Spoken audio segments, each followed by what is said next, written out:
Bismillahirrahmanirrahim. Assalamualaikum warahmatullahi wabarakatuh.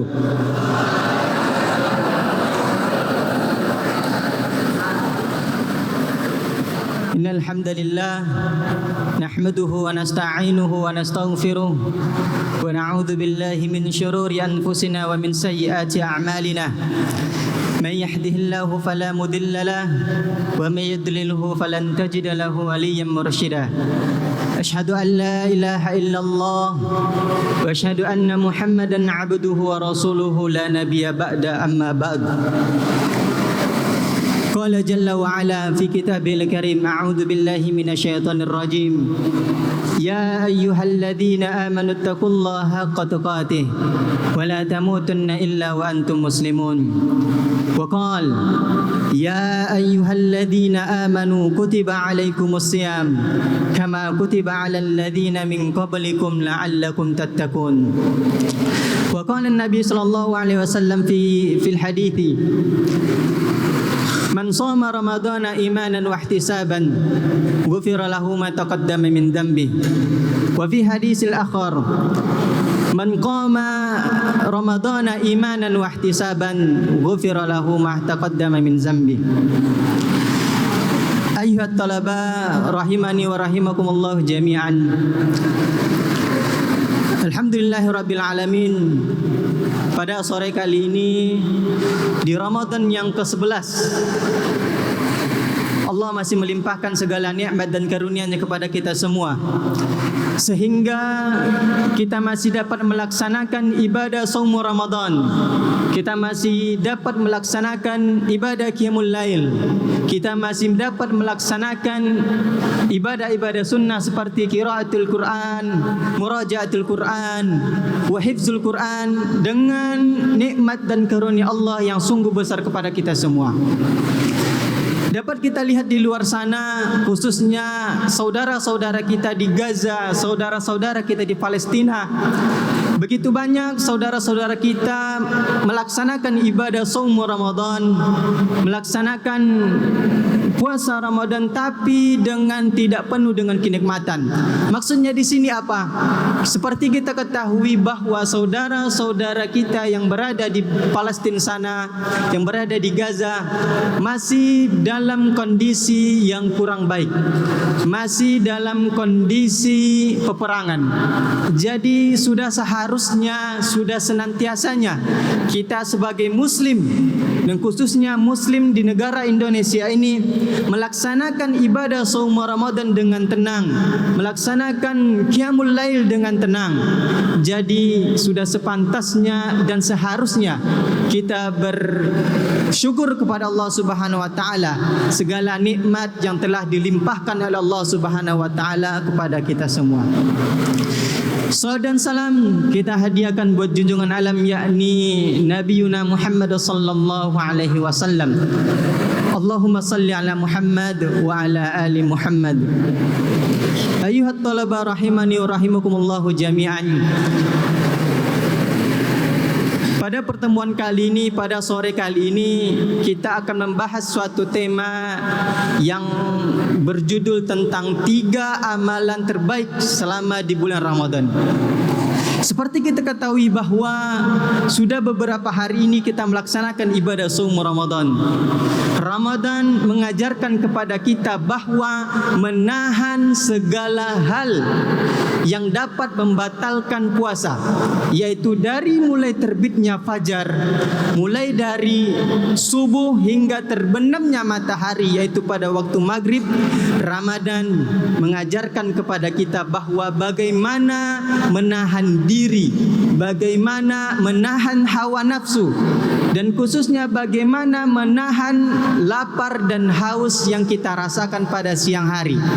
Kenapa Ramadan itu dijadikan seperti berpuasa di siang hari dan di malamnya berpuasa dan di malamnya baru melaksanakan makan?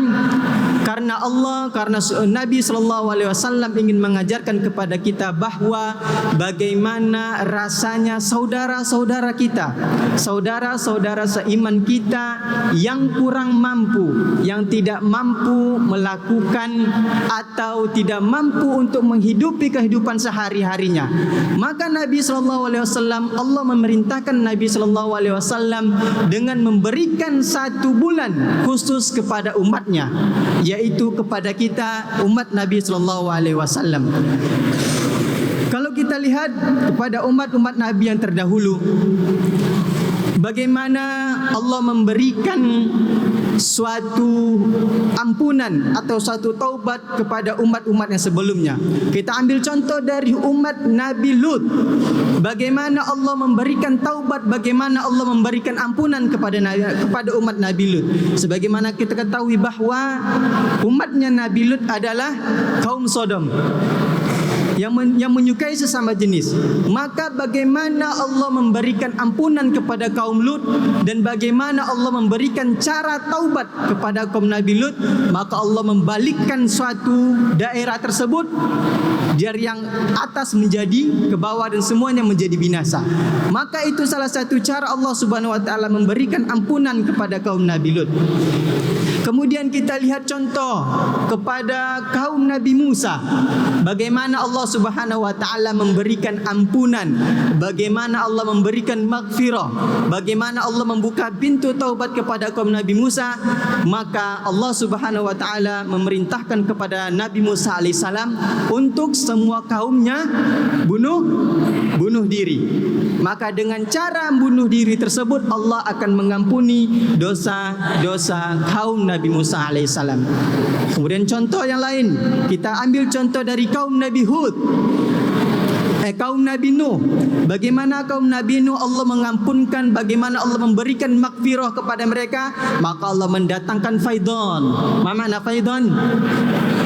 Allah mendatangkan banjir, Allah mendatangkan tsunami yang sangat besar sehingga semuanya ditenggelamkan oleh Allah Subhanahu wa taala. Bahkan anak dari Nabi Nuh, darah daging dari Nabi Nuh, Allah tidak menyelamatkan. Karena apa? Karena anak dari Nabi Nuh bangkang atau tidak mengikuti ajaran dari Nabi Nuh alaihissalam. Dan kita sebagai umat Nabi Muhammad SAW, Allah memberikan suatu bulan maghfirah, Allah memberikan suatu bulan pengampunan, Allah memberikan suatu bulan yang penuh berkah, yang dimana di bulan tersebut kita ketahui bahawa di bulan Ramadan turunnya Al-Quran, di bulan Ramadan terjadinya Isra dan Mi'raj, di bulan Ramadan terjadinya berbagai hal-hal yang sangat berguna di dalam Islam. Maka dari itu kita sebagai umat Nabi SAW bersyukur dan berterima kasih kepada Allah Subhanahu wa taala. Karena apa? Ini adalah salah satu cara Allah Subhanahu wa taala untuk memberikan pintu maghfirah. Allah memberikan cara taubat khusus kepada umat Nabi Muhammad SAW. Cobalah kita bayangkan bagaimana kalau misalnya Allah Subhanahu wa taala menjadikan umat Muhammad SAW seperti umat Nabi Musa. Maka semua kita akan mati. Ketika kita mati, maka Allah akan memberikan ampunannya. Dan bagaimana ketika nanti Allah Subhanahu wa taala menjadikan kita sebagai umat Nabi Lut? Bagaimana Allah memberikan ampunannya? Kita akan dibalikkan, semuanya akan mati kembali.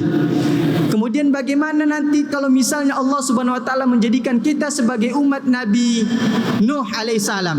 Maka Allah akan mendatangkan banjir tsunami yang sangat besar kepada kita. Maka sudah seharusnya kita umat Nabi SAW bersyukur. Allah memberikan satu bulan yang suatu bulan yang sangat istimewa. Karena di bulan tersebut pintu maghfirah, pintu taubat telah dibuka oleh Allah Subhanahu wa taala. Ayyuhat talaba rahimani wa rahimakumullah jami'an. Dengan berpuasa di bulan Ramadan, Allah membuka pintu taubat kepada kita semua. Allah membuka semua jalan untuk kita supaya bisa mendapatkan maghfirah, mendapatkan ampunan dari Allah Subhanahu wa taala. Salah satu caranya apa adalah seperti apa? Sebagaimana hadis yang telah dibacakan di awal tadi, man qama ramadhana imanan wa ihtisaban ghufira lahu ma taqaddama min zambi. Maka barang siapa yang berdiri melaksanakan qiyamul lail Qiyamul lail di sini artinya apa? Sebagai solat tarawih. Kita melaksanakan solat tarawih dari awal Ramadan, dari awal bulan Ramadan, malam Ramadan sampai sekarang. Alhamdulillah kita masih melaksanakan solat sunnah tarawih. Maka apa kata Allah? Kata Nabi SAW, man qama ramadana imanan wahtisaban, dengan keimanan dan rasa sadar, ghufira lahu ma taqaddama min zambi, maka Allah akan mengampunkan segala dosanya yang telah berlalu. Apakah tidak mudah? Apakah tidak gampang mendapatkan maghfirah dan ampunan dari Allah Subhanahu wa taala? Tidak seperti umat-umat sebelum umat-umat terdahulu. Allah memberikan maghfirahnya dengan cara dibunuh. Allah memberikan maghfirahnya seperti didatangkan musibah. Tapi kita sebagai umat Nabi sallallahu alaihi wasallam, bagaimana cara Allah membuka pintu taubatnya? Allah mendatangkan suatu bulan yang sangat penuh berkah. Bukan hanya dengan melaksanakan qiyamul lail, dapat dengan melaksanakan ibadah-ibadah sunnah lainnya. Seperti apa? Seperti di bulan Ramadan, setiap amalan soleh yang kita lakukan di bulan Ramadan, itu Allah akan melipat gandakan setiap amalan yang kita lakukan. Misalnya kita melaksanakan atau kita membaca Al-Quran, qiraatul Quran, atau kita tadarus Al-Quran, maka setiap kita membaca ayat-ayat Al-Quran, setiap kita melantunkan ayat-ayat Al-Quran, setiap kita memurajaah Al-Quran, maka pahala yang diberikan oleh Allah Subhanahu wa taala dengan begitu akan dilipat gandakan oleh Allah Subhanahu wa taala. Sebagaimana sabda Rasulullah sallallahu alaihi wasallam, man qara'a harfan min kitabillah falahu bihi hasanah wal hasanatu bi asyri amsalha. La aqulu alif lam min harfun walakin alif harfun, lam harfun, wa mim harfun. Maka kata Nabi sallallahu alaihi wasallam, setiap barang siapa yang membaca Al-Qur'an, maka Allah akan mendatangkan hasanah, Allah akan mendatangkan keberkahan, Allah akan mendatangkan kepahala bagi si pembaca. Maka kata Rasulullah sallallahu alaihi wasallam, wala aqulu alif lam mim harfan. Kata Rasulullah, kata Rasulullah, saya tidak mengatakan bahwa alif lam mim itu satu huruf, tetapi alif lam, alif satu huruf, lam satu huruf, dan mim satu huruf. Maka dari setiap huruf itu dihadiahkan oleh Allah Subhanahu wa taala ganjaran 10 pahala. Bayangkan itu di luar Ramadan. Bagaimana kita membaca, menghafal dan memurojaah Al-Quran di bulan Ramadan, maka Allah akan melipat gandakan setiap bacaan, setiap hafalan, setiap murojaah yang kita baca selama di bulan Ramadan. Maka dari itu, marilah kita meningkatkan bagaimana kualitas ibadah kita. Misalnya kualitas ibadah kita di luar Ramadan mungkin agak bermain-main. Mungkin kualitas ibadah kita di luar Ramadan bertele-tele. Tetapi khususnya ketika datang bulan Ramadan, mari kita tingkatkan kualitas ibadah kita. Bukan kualitas ibadah wajib. Ibadah wajib adalah wajib, memang harus kita laksanakan. Dengan arti harus dilaksanakan dengan mi'ah bil mi'ah. Harus dilakukan dengan 100%. Harus dilakukan dengan sempurna. Tapi yang perlu kita tingkatkan adalah apa? Ibadah sunnah. Seperti salat sunnah rawatib. Mungkin di luar Ramadan kita sering meninggalkan salat sunnah rawatib. Setelah solat, setelah zikir, masih diingatkan oleh imam, kumu linnafilah. La, talibul ilm la yambagi, tidak seharusnya diingatkan untuk melaksanakan sunnah rawatib. Tidak seharusnya diingatkan. Karena apa? Karena talibul ilm itu sudah tahu bahwasanya ibadah-ibadah sunnah, ibadah-ibadah rawatib itu adalah suatu ladang amal yang digunakan untuk menambah pahala. Maka layan bagi, tidak seharusnya seorang penuntut ilmu dan khususnya ilmu syar'i itu masih diingatkan untuk melaksanakan ibadah-ibadah sunnah, masih diingatkan untuk melaksanakan sunnah rawatib. La yang bagi, tidak seharusnya diingatkan seperti itu. Tetapi sudah menjadi suatu hal yang harus dilakukan di dalam diri masing-masing, bahwa setelah melaksanakan ibadah wajib maka harus ditingkatkan ibadah sunnah.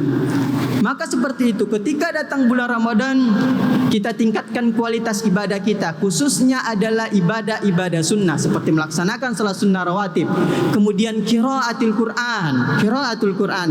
Mungkin di luar Ramadan kita membaca Al-Quran cuma hanya untuk hifzul Quran, untuk takdim atau tasmi' di halaqah sabahiyah, maka kita baru membaca Al-Quran.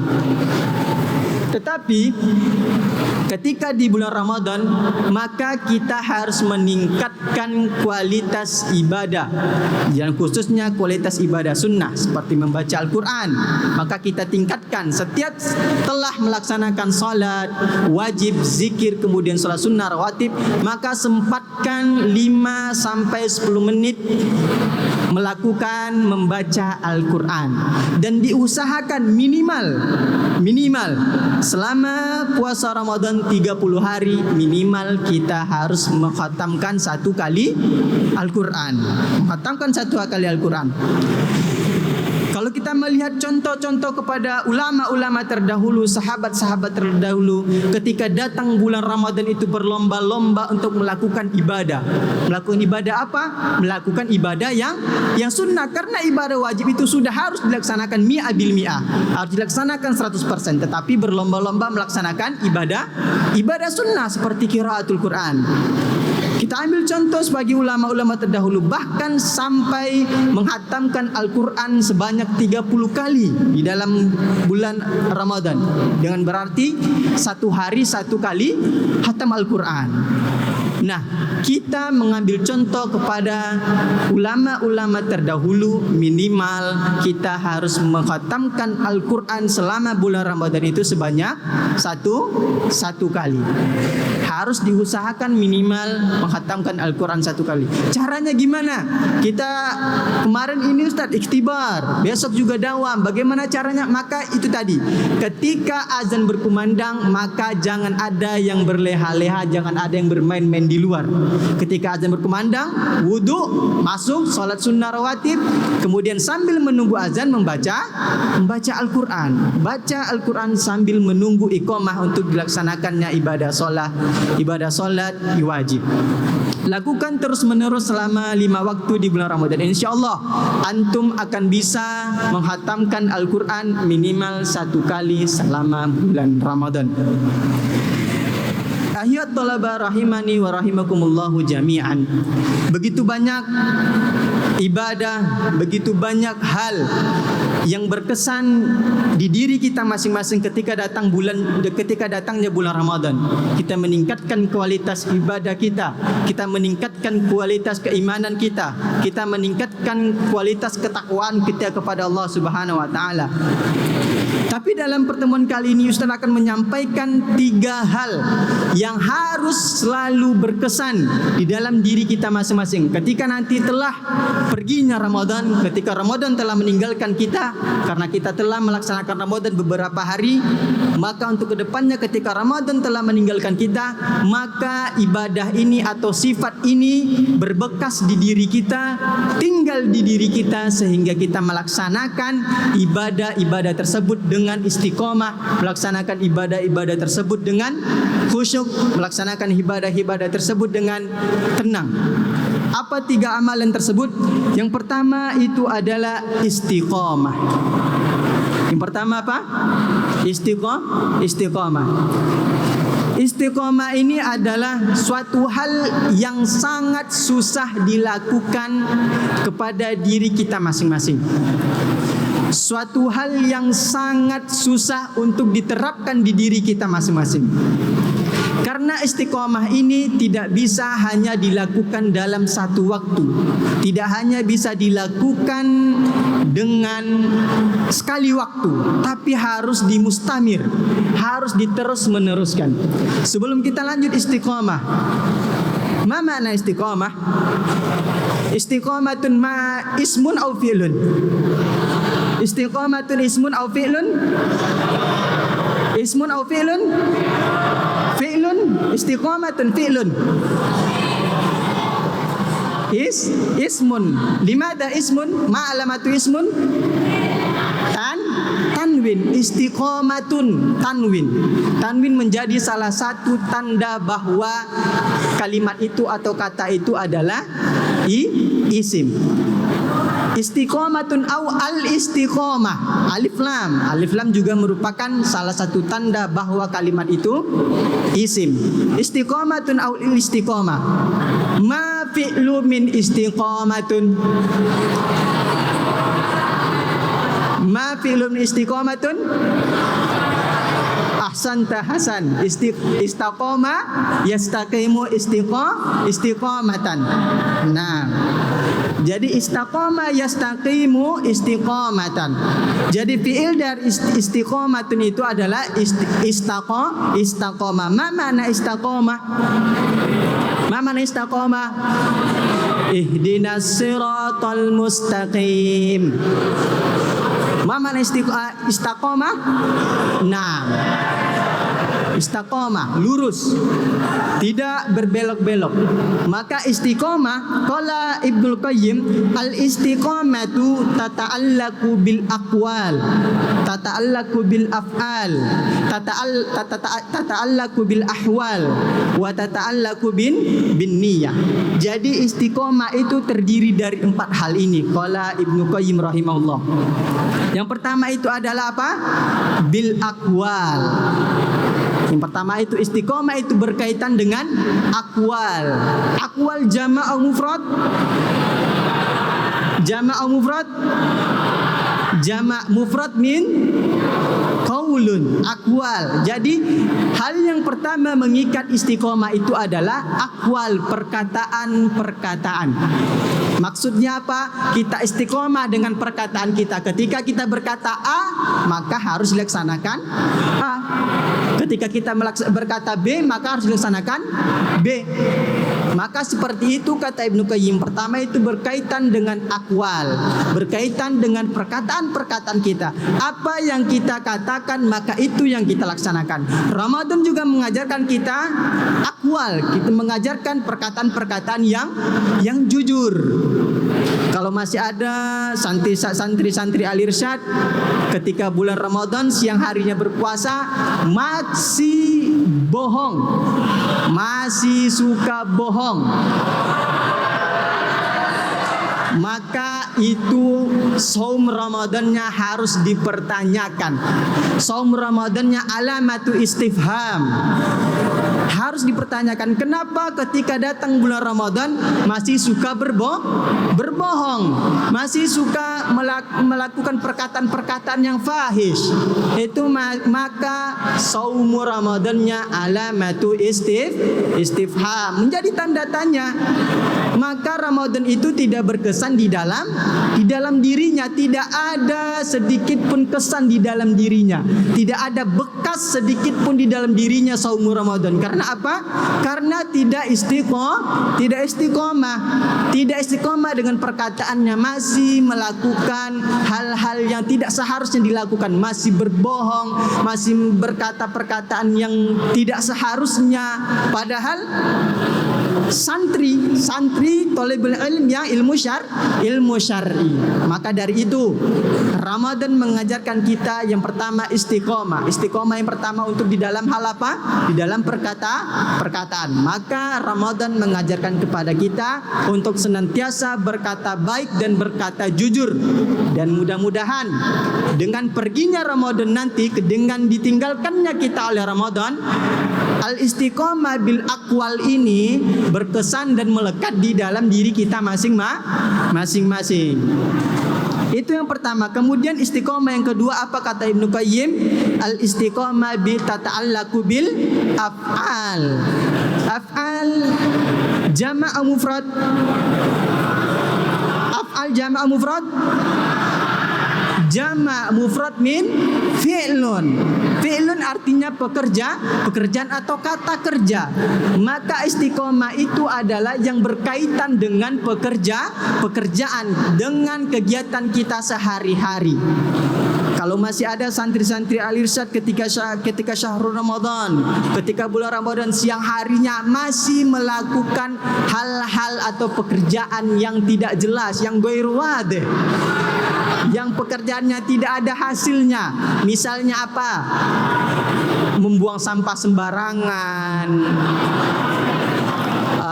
Apalagi menaruh agrot, mandinya sembarangan setelah istihmam, maka tidak seharusnya dilakukan seperti itu.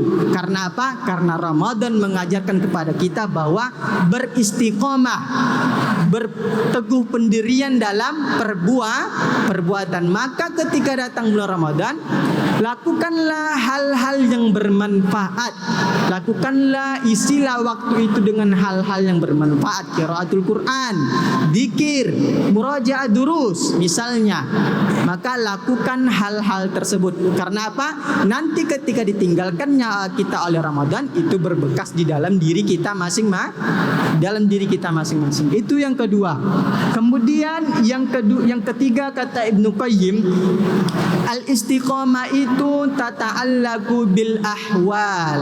Tata'allaqu bil ahwal, dengan keadaan kita, dengan kehidupan kita sehari-hari. Maka kita istiqomah dengan selalu melakukan ibadah-ibadah. Kita istiqomah selalu dengan melaksanakan hal-hal yang berguna, baik itu berguna untuk diri kita sendiri dan berguna untuk orang lain. Kemudian yang terakhir adalah al-istiqomah tata'allaqu bin niyat. Innamal a'malu bin niyat. Makanya setiap niat kita, tuluskan niat kita, istiqomahkan niat kita, luruskan niat kita bahwa di bulan Ramadan ini apa? Kita melakukan ibadah hanya karena Allah Subhanahu wa ta'ala. Jangan diniatkan cuma ada ustaz, saya akan melaksanakan ibadah kayak gini. Ketika ada ustaz baru melaksanakan sholat sunnah rawatib. Ketika diingatkan oleh ustaz baru melaksanakan sholat sunnah rawatib. Maka Ramadan mengajarkan kepada kita istiqomah bin niyat. Niatkan segala hal itu tulus karena Allah Subhanahu wa ta'ala, hanya untuk Allah Subhanahu wa ta'ala. Kemudian dengan niat yang lurus dan istiqomah ini, insyaallah akan melatih diri kita, akan berbekas di diri kita, dan akan berkenan di diri kita ketika Ramadan telah meninggalkan kita. Ayyuhat talaba rahimani wa rahimakumullahu jami'an. Maka al-istiqomah lughatan hiya al-i'tidal wal insaf wal istiwa. Jadi istiqomah secara bahasa artinya adalah keadilan, keseimbangan, kejujuran dan kelurusan di dalam hidup kita. Maka seluruhnya itu harus ada di dalam diri kita. Ramadan melatih kita untuk selalu beristiqomah. Kemudian sedangkan menurut istilah, kita ambil makna istilahnya dari Al-Quran, surat Hud ayat 112. Surat Hud ayat 112 yang berbunyi, fastaqim kama umirtu wa man taba ma'ak wa la tatghu innahu bima ta'malu nabasir. Maka di dalam tafsir dikatakan bahwa fastaqimu kama umirtu, ay istaqim ala dini rabbik wal amalu bihi wad du'a ilaihi. Makanya tafsir dari fastaqimu kama umirtu au fastaqim kama umirtu Ai istaqim ala dini rabbik, maka berpegang teguhlah atau luruslah terhadap agamanya Allah. Maka lurus dan berpegang teguhlah terhadap agamanya Allah Subhanahu wa taala. Kemudian setelah lurus dan berpegang teguh terhadap ajaran Nabi dan agama Allah Subhanahu wa taala apa? Wal amalu bihi, maka melaksanakan semua perintah-perintah Allah Subhanahu wa taala, melaksanakan sunnah-sunnah Rasulullah sallallahu alaihi wasallam, melaksanakan semua perintah Nabi dan Allah kepada kita semua. Maka wal amalu bihi. Kemudian setelah kita melaksanakan ibadah-ibadah, setelah kita melaksanakan amalu soleh, yang selanjutnya apa? Wad du'a'u ilaihi. Nah, kemudian berdoa, karena setiap amalan tanpa doa itu adalah tidak akan, maka itu akan sia-sia. Dan begitu juga amalan, dan begitu juga doa tanpa amal itu juga akan sia-sia. Maka al-amalu wad du'a itu adalah sesuatu dua hal yang harus saling berkaitan dan harus saling berdampingan. Amal kemudian doa kemudian beramal. Tidak mungkin ketika berdoa, ya Allah natijah kabira, ya Allah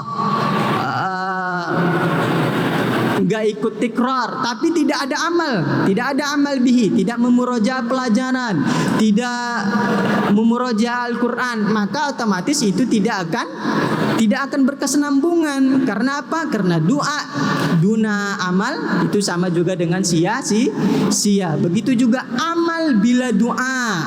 Ketika kita beramal, kita telah bekerja keras, kita telah berusaha untuk mendapatkan natijah kabiro, tapi ternyata juga tikror, kita malah melaksanakan tikror juga, maka yang dipertanyakan adalah doanya. Kita telah bekerja keras, kita sudah melaksanakan hal yang semestinya untuk mendapatkan natijah kabiro, tapi ternyata juga tikror. Maka perhatikan doa antum kepada Allah Subhanahu wa taala. Bagaimana antum meminta kepada Allah Subhanahu wa taala? Ayyuhat talaba rahimani wa rahimakumullah. Kemudian amal yang kedua yang seharusnya berkesan di diri kita, berkesan di hidup kita ketika Ramadan berhasil meninggalkan kita, yang kedua apa? Istikharah. Kita beristikharah kepada Allah Subhanahu wa taala. Apa itu istikharah? Selalu memohon petunjuk kepada Allah, selalu meminta pendapat kepada Allah, selalu meminta kepada Allah Subhanahu wa taala bagaimana hal yang harus kita lakukan untuk selanjutnya. Misalnya untuk santri-santri kelas 12 yang alhamdulillah telah melaksanakan iktibar dan akan melaksanakan iktibar selanjutnya, maka lakukan istikharah. Apa yang harus ana lakukan? Apa yang harus ana lakukan ketika telah keluar dari pondok ini?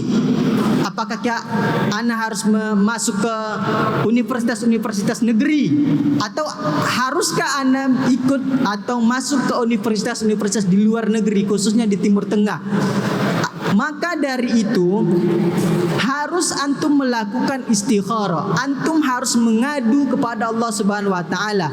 Antum harus meminta pendapat kepada Allah Subhanahu wa taala. Apa langkah saya? Apa langkah ana seterusnya? Selanjutnya apa yang harus ana lakukan setelah ana keluar dari pondok ini? Apa langkah yang harus ana lakukan dan apa tujuan ana melakukan langkah tersebut? Maka antum harus melakukan istikharah. Antum harus meminta kepada Allah, antum harus mengadu kepada Allah, meminta pendapat kepada Allah apa yang harus ana lakukan.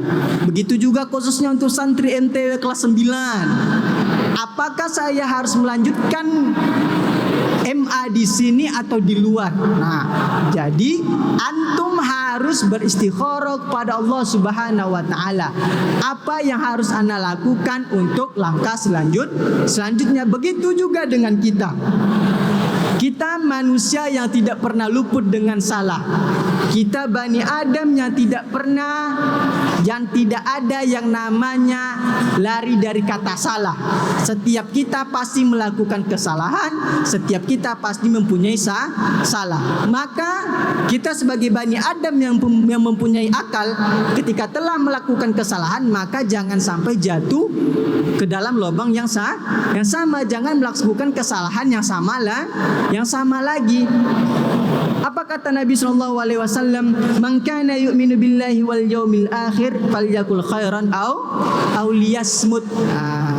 Makanya sebelum kita berkata kepada teman kita, sebelum kita berinteraksi dengan teman kita, maka pikirkan terlebih dahulu apakah perkataan kita itu dapat menyakiti perasaan teman, apakah dapat melukai perasaan teman, apakah ini dapat melukai tingkah laku anak seperti ini, dapat melukai perasaan asatiza, apakah asatiza menjadi kecewa atau tidak. Maka pikirkan terlebih dahulu.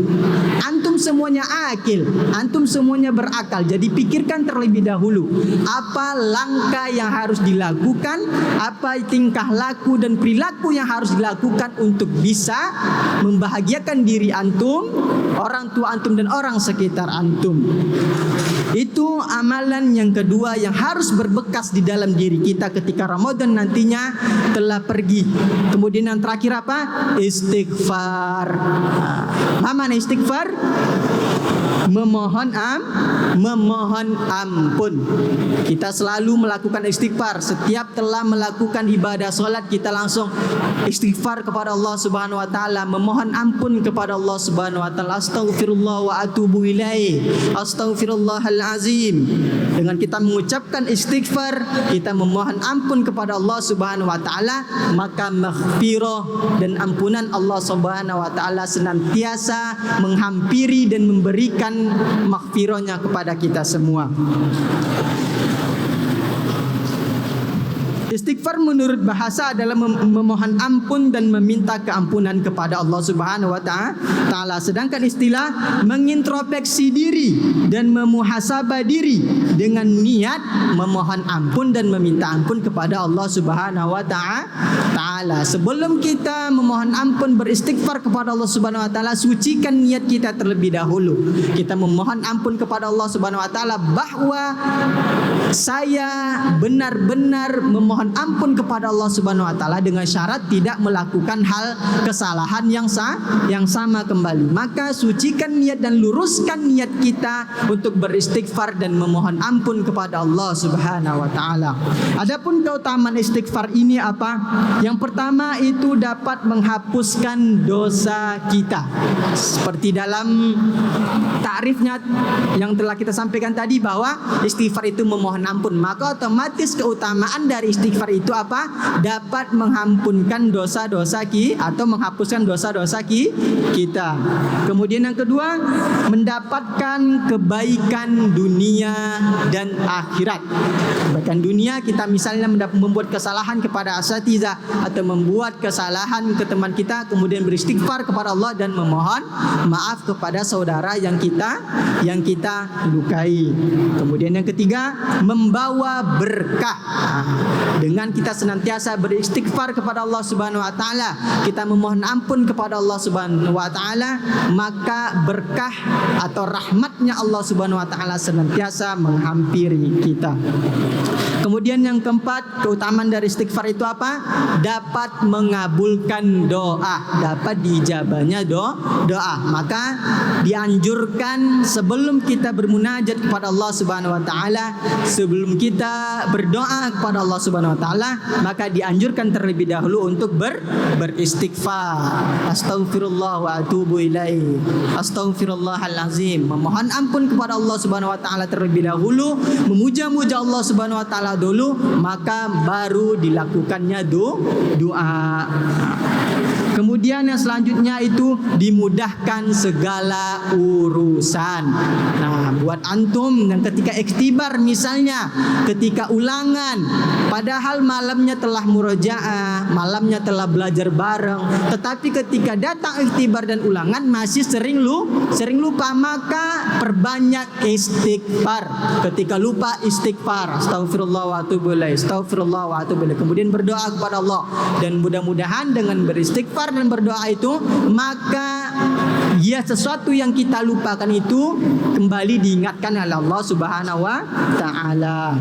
Kemudian yang terakhir adalah terhindarnya dari musibah. Nah, dengan kita berbanyak beristighfar kepada Allah Subhanahu wa taala, dengan kita perbanyak meminta ampun kepada Allah Subhanahu wa taala, maka Allah akan menjauhkan musibah pada kita. Bukan berarti tidak mendapatkan musibah, karena setiap kita pasti akan mengalami namanya musibah. Tetapi dengan istighfar, kita memohon ampun kepada Allah Subhanahu wa taala, maka musibah itu akan dijauhkan oleh Allah Subhanahu wa taala. Dijauhkan oleh Allah Subhanahu wa taala, baik itu musibah kepada diri kita maupun kepada orang lain. Dengan kita berbanyak istighfar, maka Allah akan menjauhkan sedikit atau menjauhkan musibah ini kepada diri kita. Ayyuhat talaba rahimani wa rahimakumullahu jami'an. Inilah 3 hal yang mudah-mudahan ketika Ramadan telah meninggalkan kita, maka 3 hal penting ini selalu berbekas di diri kita. Yang pertama apa? Istiqomah. Istiqomah dalam segala perbuatan, istiqomah dalam segala perkataan, istiqomah dalam niyah. Kemudian yang kedua apa? Istikharah. Kita selalu libatkan Allah Subhanahu wa taala dalam setiap langkah kita. Kita selalu libatkan Allah Subhanahu wa taala dalam setiap kegiatan kita, memohon petunjuk kepada Allah Subhanahu wa taala. Yang terakhir apa? Istighfar. Dengan memperbanyak istighfar, dengan kita memperbanyak istighfar, maka keutamaan atau kerahmatan atau berkahnya Allah Subhanahu wa taala selalu dilimpahkan kepada kita semua. Mudah-mudahan apa yang tersampaikan dapat dipahami semuanya dan dapat diambil pelajaran untuk kajian kita di sore kali ini. Naqtatim bidu'ai kafaratil majlis. Subhanakallahumma wa bihamdika asyhadu an la ilaha illa anta astaghfiruka wa atubu ilaik. Assalamualaikum warahmatullahi wabarakatuh.